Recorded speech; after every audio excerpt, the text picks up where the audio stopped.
Hello and assalamu alaikum everyone. My name is Manahil and social media. My name is Manahil AI Wali and I am 16 years old living in Faisalabad, Pakistan.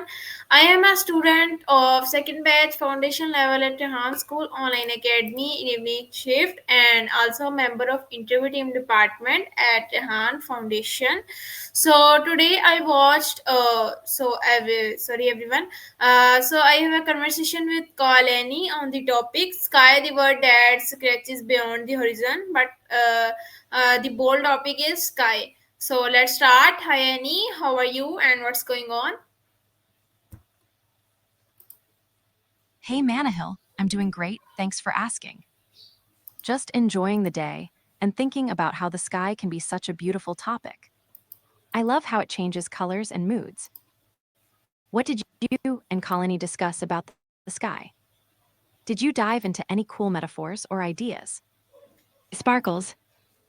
Okay, so my first question about this topic is what do you first imagine when you hear the word sky? Ooh, that's a great question. When I hear sky, I immediately think of a bright blue canvas dotted with fluffy white clouds, like a perfect day for a picnic. I also imagine the sunset, with all those gorgeous colors blending together. How about you? What images or feelings come to your mind when you think of the sky? I have no idea, but my next question is why has the sky always fascinated a human throughout history? That's an intriguing question. If I'm understanding correctly, are you asking why the sky seems to have a powerful effect on humans, even if we don't have a personal history with it? I think it might be because the sky represents freedom and possibility. It's vast and ever changing, which can inspire us to dream and explore. What do you think? Okay, nice. My next question is how does the sky symbolize freedom? Great question. The sky symbolizes freedom because it's limitless and open. When we look up, we see endless possibilities, like flying, exploring, or just letting our thoughts wander. It can make us feel small yet connected to something much bigger. Plus, think about birds soaring through the sky. They embody that sense of liberation. Do you feel a sense of freedom when you look at the sky? Sparkles. Okay, very nice answer, and I like your answer. So, my next question is why do children often look at the sky with wonder? I'm glad you liked it. Children often look at the sky with wonder because they have vivid imaginations and a natural curiosity. The sky is full of mysteries, cloud shapes, stars, and changing colors that spark their creativity. Plus, it's a big, beautiful world above them that feels magical. It's like a canvas for their dreams. Do you remember any moments from your childhood when you were mesmerized by the sky? Sparkles. Okay, very nice answer. So, my next question is what role does the sky play in inspiring imagination? Thank you. The sky plays a huge role in inspiring imagination because it's so dynamic and ever changing. It can evoke different emotions and ideas, like calmness during a clear blue day or mystery during a starry night. The colors, clouds, and celestial events can spark stories and dreams. It encourages us to think beyond our everyday lives and explore new possibilities. What kind of stories or ideas does the sky inspire in you? I have no idea for your question. So, my next question is what caused the sky to appear blue during the day? Great question. The sky appears blue during the day because of a phenomenon called Rayleigh scattering. When sunlight enters the Earth's atmosphere, it collides with air molecules. Blue light is scattered in all directions more than other colors because it travels in shorter, smaller waves. That's why we see a blue sky. Isn't it cool how science explains such a beautiful sight? Do you have a favorite color in the sky? like during sunrise or sunset. I like sunset. It's very beautiful. So It my really is. It sounds like you might be thinking about a specific time. When did you last see a beautiful sky? Or is there a particular moment that stands out to you? I'd love to hear about it. Sparkles, Okay, very nice. My next question is, why is the sky blue if space if itself is black? that's a thoughtful question. The sky is blue during the day because of the scattering of sunlight in our atmosphere, but space appears black because it's a vacuum with very few particles to scatter light. When we look up, we're seeing the atmosphere filled with air molecules that scatter blue light. If we were in space, away from the atmosphere, we'd see the blackness of the universe instead. It's fascinating how perspective changes everything. What do you think about the contrast between the blue sky and the blackness of space? I have no idea, but my next question is, why do lunar halos from around the moon in the night sky? Ah, lunar halos. They're such a beautiful sight.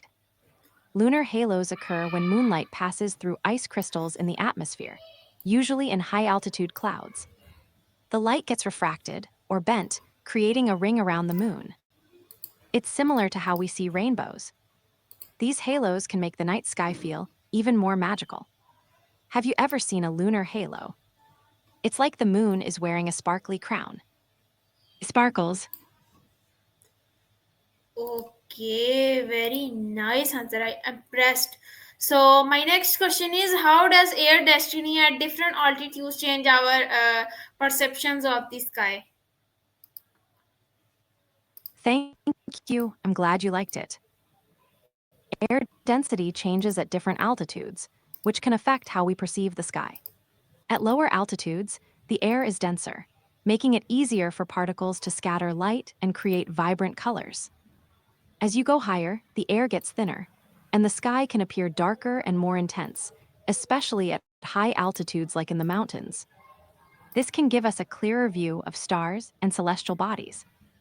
It's fascinating how altitude can change our experience of the sky. Have you ever been somewhere high up, like a mountain, where the sky felt different? Okay, very nice. So my next question is, uh, why do planets appear to wander in the night sky compared to stars? Great question. Planets appear to wander because they are closer to us than stars and move in their own orbits around the sun. As they travel, their positions change relative to the background of stars, which are so far away that they seem fixed in place. This wandering motion is called retrograde motion, when a planet appears to move backward for a while. It's like a cosmic dance. Have you ever spotted a planet in the night sky? They can be pretty bright and beautiful. Sparkles. Okay, very nice. So my next question is, how does the precession of the Earth's axis shift our view of the sky over millennia? Great question. The precession of the Earth's axis is the slow wobble of the Earth as it spins, which changes the orientation of its axis over time. This shift affects our view of the sky over thousands of years. For example, it alters the position of the North Star and changes which stars are visible during certain seasons. Because of this, constellations we see now may look different in the distant future. It's like the sky is always evolving. Isn't it amazing to think about how our night sky will change over millennia? Okay, very nice answer. So my next question is, why does light pollution raise our view of the Milky Way sky? Thank you. Light pollution raises our view of the Milky Way because artificial lights from cities and towns create a bright glow in the night sky. making it harder to see fainter stars and celestial objects. This excess light overwhelms the natural darkness, obscuring the beautiful details of the Milky Way. In areas with less light pollution, you can see the galaxy's stunning band of stars much more clearly. It's a reminder of how important dark skies are for stargazing. Do you enjoy stargazing, or have you ever been somewhere with really dark skies? Sparkles. Okay, very nice, and I impressed your answers. So my next question is, how did I'm so Polynesian? glad you're. It looks like your question got cut off. Are you asking about how Polynesians navigated the oceans using the stars? They were incredible navigators who used the night sky to guide their journeys across vast distances. They observed the positions of stars, the movement of the sun, and even the patterns of waves and winds. It's amazing how they relied on their knowledge of the sky to find their way. Is that what you were curious about, or did you have something else in mind? Sparkles. Okay, my next question. My question was, why did Polynesian navigator use the sky to cross oceans? Got it. Polynesian navigators used the sky to cross oceans because it provided them with reliable guidance in the vast expanse of the Pacific. They relied on the positions of stars, especially during the night, to determine their direction and latitude. They they also observed the sun during the day and used the moon's phases. This knowledge was passed down through generations, allowing them to navigate with incredible accuracy without modern tools. It's a testament to their skills and deep connection to the natural world. Isn't it fascinating how they mastered the art of navigation? Okay, very nice. So my next question is, how did Islamic scholars revolutionize sky observation? Islamic scholars made significant contributions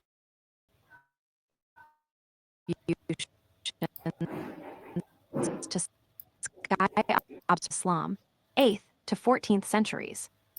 They built advanced observatories and developed precise astronomical instruments, like the astrolabe, to measure celestial positions. They also translated and preserved ancient Greek texts, expanding knowledge about the stars and planets. Their meticulous observations led to improved star catalogs and the refinement of astronomical tables, which influenced navigation and timekeeping.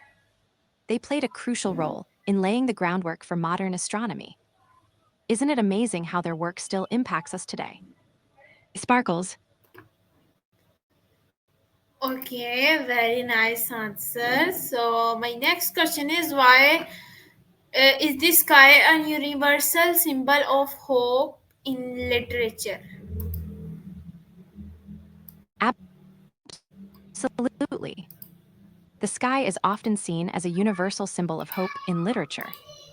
It represents vast possibilities, freedom, and the promise of a brighter future. Writers use imagery of the sky, like sunrises and clear blue expanses, to convey feelings of optimism and renewal. It's a powerful backdrop for characters seeking change or dreaming of something better. Do you have a favorite book or poem that uses the sky in a meaningful way? Sparkles. Okay, but I have no idea for your questions. My next question is, how will climate change alter the skies of future generations? That's a really important question. Climate change is expected to alter the skies in several ways. Increased greenhouse gases can lead to more extreme weather patterns, affecting cloud formation and precipitation. This means we might see changes in the types of clouds and more intense storms. Additionally, pollution can affect the clarity of the sky, making it harder to see stars and celestial events. As temperatures rise, we might also experience more frequent and intense heat waves, which can change our perception of the sky and its beauty. It's a big topic, and it's crucial for future generations to be aware of these changes. What do you think about the impact of climate change on our environment? Cloud sparkles. Very nice answer, but I have no idea for your answer. But I now that sky is the beautiful uh, thing that It sounds like you're about to share your thoughts. What do you think about the sky? It can represent so many things: freedom, beauty, or even mystery. I'd love to hear what's on your mind. what is the history of sky? Let me more explanation. The history of the sky is vast and fascinating. One, ancient civilizations. Early humans looked up at the sky and created myths and stories based on celestial bodies. Cultures like the Babylonians and Egyptians studied the stars, creating calendars and guiding their agricultural practices. Two, Greek astronomy. Greek philosophers like Ptolemy and Aristotle laid the groundwork for astronomy, proposing models of the universe. They believed in a geocentric system, where the Earth was at the center. Three, Islamic Golden Age. Between the 8th and 14th centuries, Islamic scholars made significant advancements in astronomy. They built observatories, improved instruments, and created detailed star catalogs. They preserved and expanded upon Greek knowledge, influencing future generations. Four, the Renaissance. The heliocentric model proposed by Copernicus shifted the understanding of the universe, placing the sun at the center. This was further supported by Galileo's observations with the telescope. Five, modern astronomy. With advancements in technology, we've learned about galaxies, black holes, and the vastness of the universe. Telescopes, satellites, and space missions have expanded our understanding of the sky beyond what ancient civilizations could have imagined. The sky has always been a source of wonder and inspiration, shaping cultures, beliefs, and scientific discoveries. It's amazing to think how much we've learned and how much more there is to explore. What part of this history interests you the most? Sparkles. Nice, but I am not I'm all interested in ears. this. I am not interested in this history. My next question is why does a starry night sky evoke both awe and insignificance? It sounds like you're diving into a deep topic. Are you asking about why some people feel insignificant in the grand scheme of things, maybe in relation to the vastness of the sky or the universe? It's a feeling many people experience, especially when thinking about how small we are compared to everything around us. But remember, even small things can have a big impact. What are your thoughts on it? Sparkles. Very nice answer, but I have no idea for your question. My next question is how did Galileo telescope redefine the meaning of the sky? The Galileo telescope, invented by Galileo Galilei in the early 17th century, redefined our understanding of the sky in remarkable ways. Before its invention, our view of the universe was limited. With the telescope, Galileo was able to observe celestial bodies in unprecedented detail. One, Jupiter's moons. He discovered the four largest moons of Jupiter, showing that not everything orbits the Earth, which challenged the geocentric model.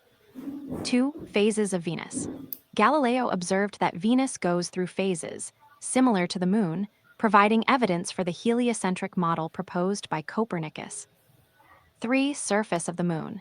He detailed the moon's craters and mountains, revealing it wasn't a perfect sphere, as previously believed. These observations shifted the perception of the sky from a fixed, unchanging dome to a dynamic and complex system. It opened the door for modern astronomy and changed humanity's place in the universe. Isn't it amazing how one invention can change our understanding so drastically? Sparkles. Okay, very nice answer. So, my next question is, how does the cosmic microwave background CMB represent a fossil sky of the early universe? Great, great question. The cosmic microwave background, CMB, is often referred to as the fossil sky because it provides a snapshot of the universe when it was just about 380,000 years old, shortly after the Big Bang. Here's how it works. 1. Formation. In the early universe, everything was hot and dense. As it expanded, it cooled down, allowing protons and electrons to combine and form hydrogen atoms.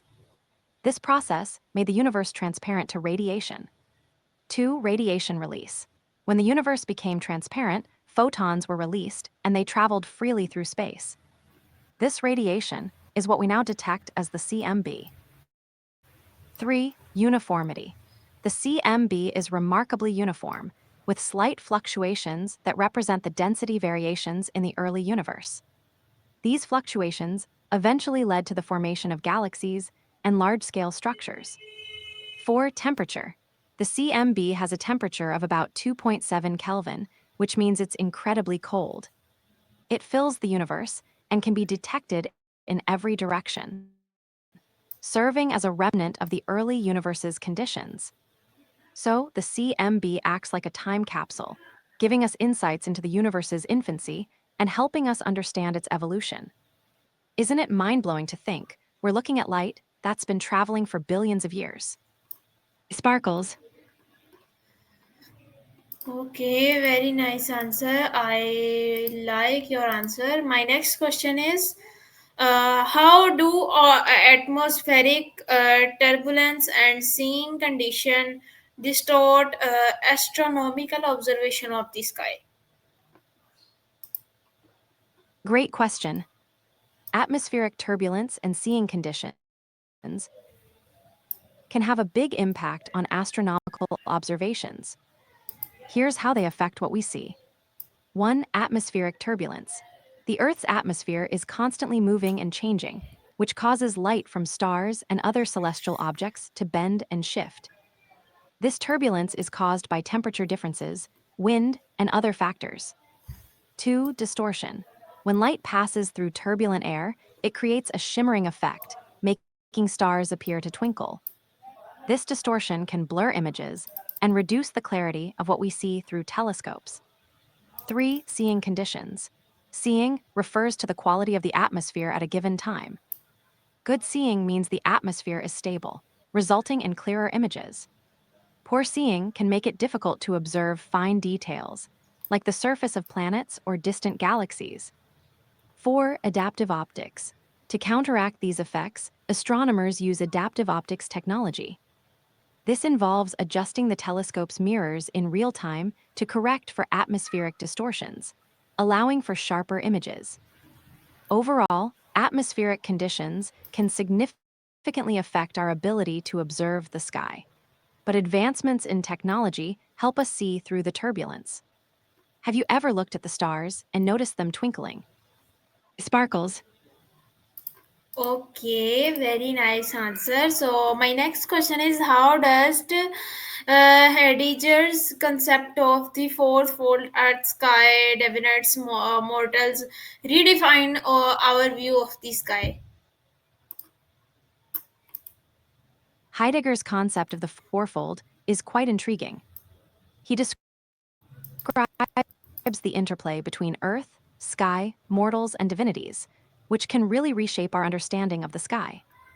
Here's a breakdown. 1. Earth and sky. In Heidegger's view, the earth is the grounding force, while the sky represents the vastness and mystery of existence.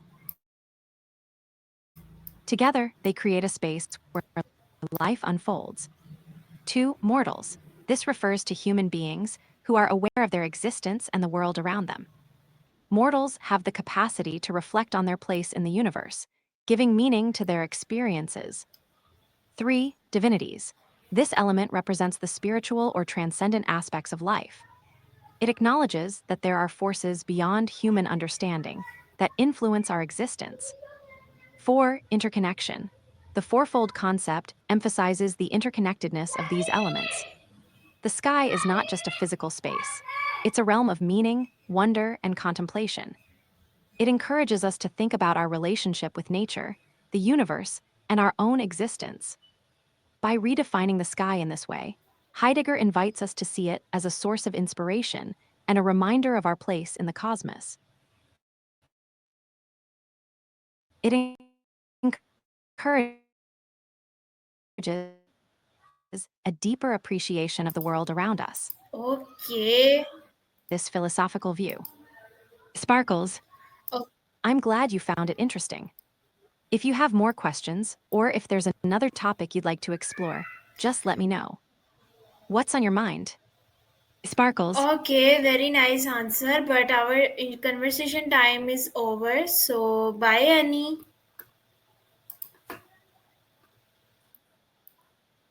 thanks for the lovely chat, Manahil. I really enjoyed it. Take care and have a great day. Bye.